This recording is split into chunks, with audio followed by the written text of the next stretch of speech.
وہ کون سا قطرہ ہے، وہ کون سا قطرہ ہے جو اللہ تعالیٰ کو بہت پسند ہے؟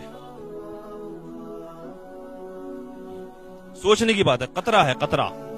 یہ ایک دم تھوڑا ذہنی آزمائش کا سوال ہے، آپ لوگ غور کریں ذرا کیا ہو سکتا ہے وہ اللہ کو بڑا پسند ہے. جو آنکھ سے گرتا ہے. ماشاءاللہ. کب گرتا ہے آنکھ سے؟ کون سا قطرہ؟ جب عبادت میں اپنے جو مصروف ہو جاتے ہیں تو اس کی یاد میں کھو جاتے ہیں. ماشاءاللہ. اللہ کے خوف سے جو آنکھ سے گرا قطرہ وہ اللہ کو بہت محبوب ہے. اچھا اب آپ یہ بتائیے وہ کون سا گھونٹ ہے جو اللہ کو بہت پسند ہے؟ گھونٹ. ماشاءاللہ غصے کا گھونٹ ہے. ٹھیک ہے. اچھا ابھی عصر کی نماز تک کی. ماشاءاللہ. جب ہم قیام میں کھڑے ہوں گے نیت باندھ کر کے تو ہماری نظریں کہاں رہنی چاہیے؟ جہاں سجدہ ہوتا. ماشاءاللہ. اس کے بعد رکوع میں بھی یہی ہے.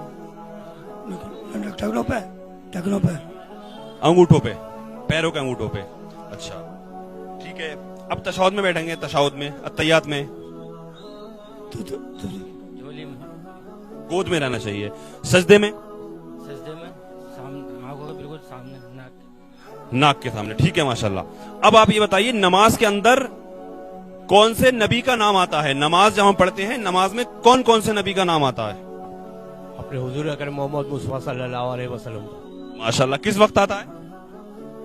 ہر وقت یاد میں آتا ہے. یاد آتا ہے اتحیات میں. آپ لوگ نہ بولے، ادھر ہی بارے بولے. آپ کو بولنا ہے تو ادھر آ جائیے آپ.